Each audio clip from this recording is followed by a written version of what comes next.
இரண்டாவது கேள்வி, trichoderma harzianum மற்றும் ட்ரைகோடர்மா விரிடி இரண்டும் ஒரே பூஞ்சான வகையை சேர்ந்ததுதான். இருந்தாலும் அது அந்தந்த இடத்தை பொறுத்து அது புதிய வகை அந்த ஸ்ட்ரெயின் என்று சொல்லுவார்கள்.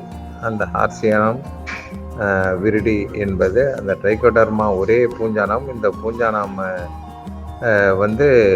பயிரை தாக்கக்கூடிய நோய்களை, குறிப்பாக வேரழுகல் நோய், வாடல் நோய் ஆகியவற்றை கட்டுப்படுத்தக்கூடிய திறன் இந்த ட்ரைகோடர்மா விரிடியும் மற்றும் ட்ரைகோடர்மா ஹார்சியானத்துக்கும் உண்டு.